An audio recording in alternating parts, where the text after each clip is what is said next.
Salut tout le monde, alors je sais ce que vous vous dites, ça fait 2 ans que j'ai pas fait de critique vidéo sur ma chaîne YouTube, donc c'est vrai que ça commence à remonter à loin, mais ça faisait un petit moment que j'avais envie de refaire une critique, mais j'attendais d'avoir le film qui me donne l'envie, le sujet qui me donne envie de me motiver, d'écrire la vidéo et de la tourner, de la monter, enfin tout le pataquès. Donc j'ai été tenté de le faire au mois de décembre avec Star Wars, Les Derniers Jedi, vu que c'est un film qui m'a vraiment énormément plu.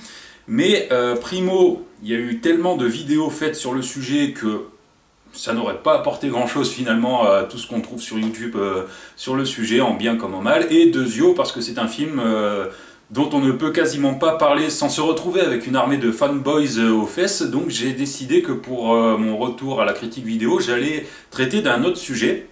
Donc cette fois-ci, j'ai décidé de vous parler non pas d'un film, mais de 2 films qui ont le même thème, hein, le même sujet commun. Donc en premier, nous avons HHHH, l'assassinat d'Heydrich de Cédric Jiménez, et de l'autre, Opération Anthropoïde, réalisée par Sean Ellis. Donc à noter que Opération Anthropoïde s'appelle à la base simplement Anthropoïde, mais pour sa sortie française, on a modifié le titre et ça s'appelle maintenant Opération Anthropoïde. Mais si jamais vous cherchez sur internet, ce sont en fait 2 titres pour le même film, hein, ce ne sont pas 2 films différents. Donc voilà, c'est parti pour ces 2 films qui traitent de l'opération Anthropoïde pendant la Seconde Guerre mondiale. Donc commençons un peu par HHHH. Derrière ce titre énigmatique sur lequel je reviendrai à la fin de la vidéo se cache l'adaptation du roman éponyme de Laurent Binet, qui est centré sur la vie et sur la mort de Reinhard Heydrich. Donc je vais me permettre un petit aparté sur le roman original de Laurent Binet, donc qui a servi de matériau pour le scénario du film. C'est un roman qui m'a posé beaucoup de mal. Alors je suis pas un gros lecteur de base, hein. J'ai lu quelques romans dans ma vie, au lycée comme tout le monde, et puis pour ma culture personnelle de temps en temps, mais je suis pas un gros lecteur. Mais pourtant c'est ce roman-là qui m'a posé le plus de mal, tout simplement parce qu'il est découpé en fait en 2 parties, si vous voulez. Chaque chapitre consacré à Reinhard Heydrich va être entrecoupé de chapitres consacrés aux recherches de Laurent Binet sur les informations à propos de Heydrich, comment il a déniché ces informations, avec qui, et en même temps il y a pas mal de remerciements sur les gens qui lui ont fourni toutes ces informations, des gens pas forcément connus. Donc en soi c'est une bonne idée, franchement c'est vrai que c'est un roman qui ressemble à aucun autre du coup, mais ça devient quand même rapidement répétitif et surtout ça casse le récit. Je veux dire, quand vous êtes là, vous lisez donc l'histoire de Heydrich, vous êtes là, vous vous dites mais mon Dieu, comment est-ce qu'ils ont fait pour l'avoir, comment ils ont réussi à trouver la faille dans son plan pour réussir à le dézinguer. Vous tournez la page et d'un coup vous avez un chapitre sur Laurent Binet qui vous explique qu'il adore jouer à Call of Duty, à Medal of Honor, etc. etc. Alors, des fois ça marche, hein, et ça rajoute même un petit humour qui est assez surprenant mais qui curieusement fonctionne bien. Mais globalement ça casse le récit et ça, au bout d'un moment franchement j'ai même plus envie de continuer. J'ai un peu honte de le dire devant la caméra, mais ce roman, j'ai pas pu le finir. Pendant la première moitié, j'étais dedans, je me dis, putain, c'est vachement bien, et au bout d'un moment, je me suis dit, voilà, je veux dire, raconte-moi ton histoire, j'ai compris ce que tu voulais me dire avec ce côté, est-ce bien de romancer une histoire vraie, est-ce qu'on peut se permettre de faire dire des dialogues à des personnages qu'on n'a pas côtoyés, et dont on n'est même pas sûr qu'ils aient pu prononcer cette phrase-là. C'est vrai que c'est un discours intéressant, mais voilà, ça casse le rythme. Mais j'ai voulu faire aussi ce petit aparté pour préciser que le film ne va bien sûr adapter que la partie consacrée à Heydrich. En même temps, elle va faire un film où toutes les 2 minutes, la caméra va montrer le réalisateur et va vous dire, alors là, vous voyez, j'ai voulu faire un plan séquence pour mieux illustrer la barbarie, mais en même temps, est-ce que ça s'est passé comme ça? Enfin bon, voilà, ça aurait été vraiment un film un peu trop curieux, je pense. Donc voilà, j'ai préféré faire cette petite précision. Bon, je pense que ça a coulé de source, mais on sait jamais. Donc le film nous conte l'histoire de cet officier allemand qui est devenu nazi sous les encouragements de sa femme et qui a gravi les échelons pour devenir l'un des plus hauts dignitaires nazis de la Seconde Guerre mondiale et qui a finalement été assassiné à Prague le 27 mai 1942. La deuxième moitié du film montre également les préparatifs de la résistance pour l'attentat ainsi que les représailles effectuées par les nazis à la suite de la mort d'Heydrich. Donc ça c'était pour HHHH. Maintenant Opération Anthropoïde. Donc le film se concentre cette fois-ci absolument pas sur Heydrich mais bel et bien sur la résistance tchécoslovaque et en particulier sur Józef Gabčík et Jan Kubis. On y suit leur infiltration au cœur de Prague occupée, les préparatifs de leur action, l'attentat en lui-même et bien évidemment leur tentative d'exfiltration. Donc vous allez me dire pourquoi vous parlez de 2 films qui racontent globalement la même chose. Tout simplement parce qu'en me promenant sur les forums, j'ai souvent remarqué des gens qui mettaient en confrontation HHHH et Opération Anthropoïde, Mais finalement, maintenant que j'ai vu les deux, je peux le dire, ça me paraît assez vain de les mettre en opposition, ces deux films. Parce que finalement, si on veut se documenter sur cet événement de la Seconde Guerre mondiale, bah, ce sont deux films qui peuvent apporter beaucoup de choses et qui finalement sont assez complémentaires. HHH est ainsi un véritable biopic qui va retracer la quasi-totalité de la carrière militaire de Heydrich ainsi que son ascension au sein du parti nazi. Et c'est un film qui est clairement divisé en deux parties, avec une première heure consacrée à 100% sur Heydrich et qui explique qui il était et pourquoi il fallait absolument l'abattre, et une deuxième moitié plus axée sur la résistance qui montre comment il a été abattu. D'ailleurs, à l'époque où j'avais vu le film au cinéma, j'avais été assez déçu de cette deuxième moitié, tout simplement parce que pendant la première partie, Jason Clarke est tout simplement glaçant. Franchement, je comprends pas qu'il n'ait pas reçu de nomination pour les récentes cérémonies qu'on a pu voir, donc les Césars ou les Oscars, hein, bon, parce que le film de Cédric Jiménez est une production française, donc je pensais qu'il y aurait peut-être quelques prix, surtout qu'il y avait matière, enfin à mon sens. Mais voilà, je veux dire, Jason Clarke est tellement impressionnant que, et c'est assez bizarre ce que je vais dire, que le personnage de Heydrich finit par manquer dans la deuxième moitié. On se dit, pétard, où il est, l'acteur est tellement impressionnant qu'on a envie de le revoir, ce qui est assez malsain finalement, parce que c'est quand même un sacré pourri ce mec, mais voilà, il manque un peu ce jeu de Jason Clarke, il manque cette présence de la deuxième moitié. Et surtout, la deuxième moitié est un peu plus classique, je veux dire. Dans la première partie, Jiménez a quand même des séquences où il est assez virtuose et assez efficace, notamment pendant la séquence de la nuit des longs couteaux, où les SS prennent le pas sur les SA et où ils exécutent du coup des propres membres du parti nazi au cours d'une nuit. Et la séquence est montée vraiment de manière assez clipesque, un peu de la même façon que ce que faisait Jiménez avec la French, avec ses séquences assez rapides, avec de la musique en fond qui colle parfaitement, etc. Et cette deuxième moitié, en fait, elle n'est pas mauvaise, hein, elle est pas mal même, mais elle est un petit peu trop classique, avec des scènes d'action qui sont réussies, mais où il manque ce petit côté, ce petit truc qu'il y a dans la première moitié et qu'il n'y a pas dans la deuxième. Et c'est un petit peu dommage, parce que du coup, ça rend les choses un peu expéditives, notamment en ce qui concerne le final des résistants, qui est émouvant dans le film, je vais pas dire le contraire, franchement ça m'a pris aux tripes, mais qui est trop court comparé à ce qu'a été l'horreur de ce combat en vrai. Et c'est pour ça qu'Opération Anthropoïde peut être visionnée à la suite de HHHH, parce qu'au final, une fois la scène de l'attentat terminée, on pourrait très bien switcher et lancer le film de Ellis qui s'attardera beaucoup plus sur ce qui s'est passé après l'attentat, et notamment sur le baroud d'honneur des résistants. Donc je reconnais que le film est quand même plus lent à démarrer que le film de Cédric Jiménez, hein, parce que bon, bah, le travail des résistants occupe quand même une bonne partie du film avant de se lancer, avant qu'il y ait l'attentat, les premiers coups de feu, etc. Il faut quand même une bonne partie de film, mais c'est un film qui rend un meilleur hommage aux résistants, dans le sens où on va mieux comprendre déjà leur motivation, qui ils étaient, et surtout, on va mieux ressentir la contre-attaque, on va dire, la riposte des nazis, dans le sens où bon, on ne verra pas ce qui s'est passé à Lidice, mais on en entendra parler.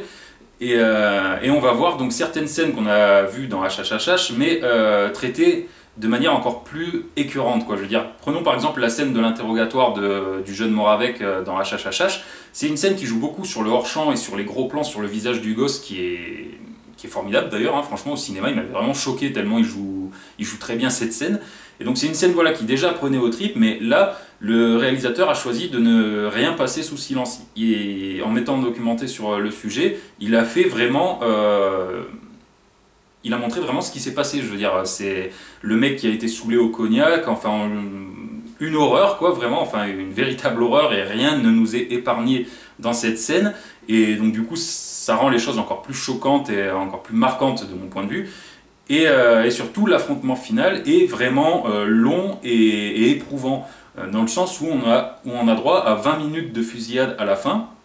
Donc quand même, faut quand même le faire, 20 minutes de fusillade dans un film, c'est quand même relativement rare, mais c'est pas une scène qui est placée là de manière à dire ouais allez les gars, on va faire une dernière scène, ça va être de l'action dans tous les sens, bien hollywoodien, etc.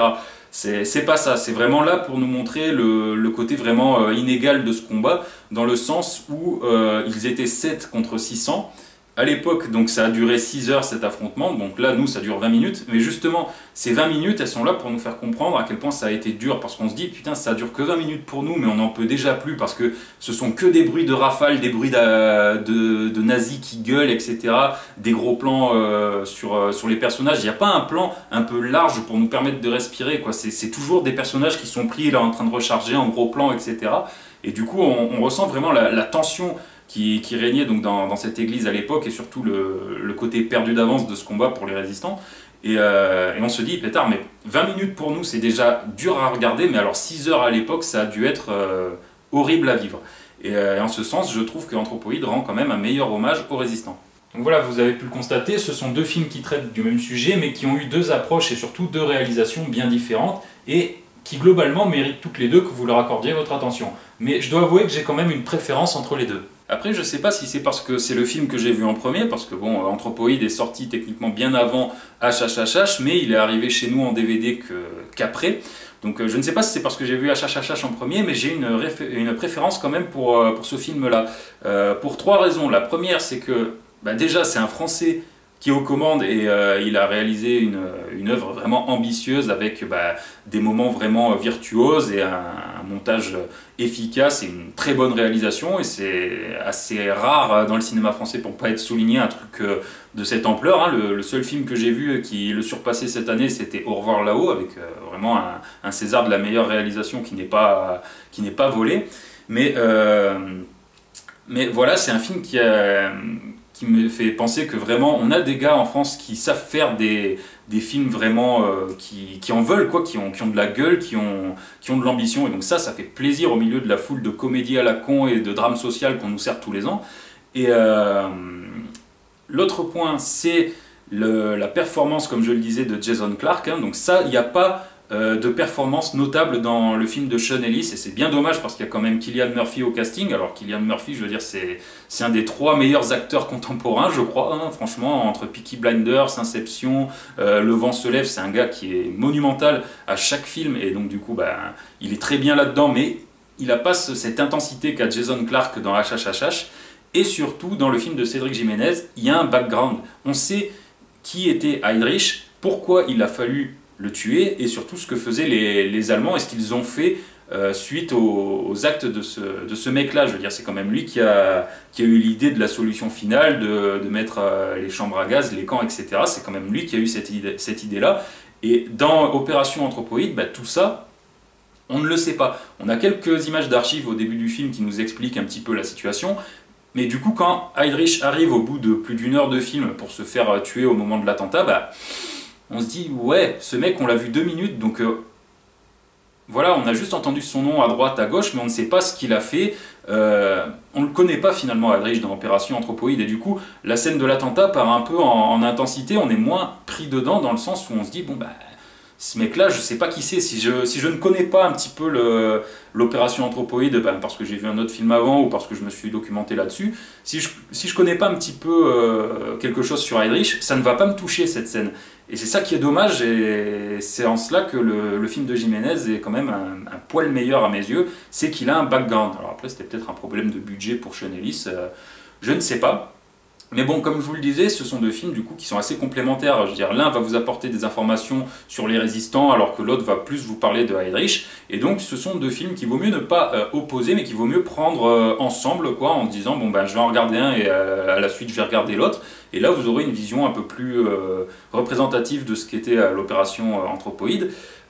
Par contre, il y a une chose, et ça c'est vraiment un des regrets que j'ai sur le film de Jiménez, il y a une chose que le film ne nous apprendra pas. D'ailleurs, je vais vous poser la question, ça veut dire quoi HHHH? Vous ne savez pas. Je vais vous le dire, donc HHHH en allemand ça signifie Himmlers Hirn Heydrich. Voilà, donc merci ma super voix off, hein, mon allemand étant ce qu'il est, j'ai préféré le faire en voix off plutôt qu'en live où j'aurais eu l'air con et où j'aurais jamais pu réussir la prise.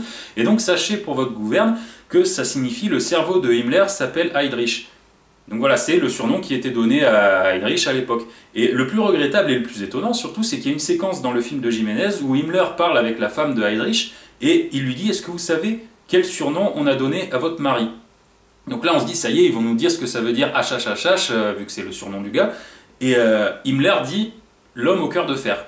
Alors c'est vrai, Heydrich était aussi surnommé l'homme au cœur de fer, le bourreau de Prague, enfin il avait plusieurs surnoms ce mec-là, mais ce surnom-là, HHHH, donne son titre au film, donc pourquoi ne pas l'avoir expliqué? Surtout qu'on ne peut pas l'inventer, je veux dire, ce surnom-là, on ne peut pas inventer l'explication nous-mêmes.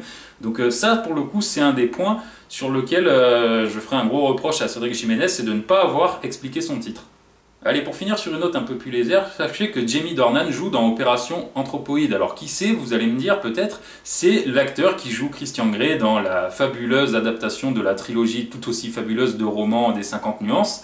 Et c'est un acteur, quand j'avais vu les extraits donc, de cette trilogie au cinéma, où je me disais, mon Dieu, le gars ne joue pas, il attend les consignes. Vous pouvez presque entendre le réalisateur lui dire, ok, maintenant t'avances, et le mec se met à avancer de manière complètement...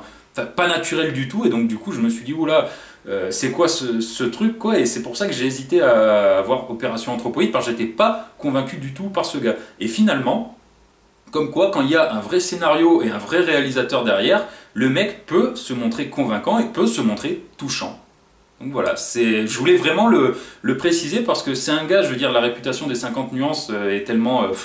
Enfin voilà, je dis, c'est soit on trouve que c'est ouais, c'est trop bien, voilà, ou alors on se dit mais c'est un gros nanar, je veux dire, dans le meilleur des cas, vous voyez, c'est un film de groupier, dans le pire des cas, c'est un immense nanar. Donc du coup, c'est dommage pour la carrière de l'acteur, et donc je profite de cette vidéo pour le dire, c'est pas du tout un mauvais acteur, c'est un très bon acteur s'il est bien dirigé, et donc j'ai voulu voilà, faire un petit aparté là-dessus pour conclure. Donc du coup j'ai fait le tour de ce que j'avais à vous dire sur ces deux films, donc bah, libre à vous de les voir ou pas, hein. Après tout je suis pas là pour vous forcer non plus.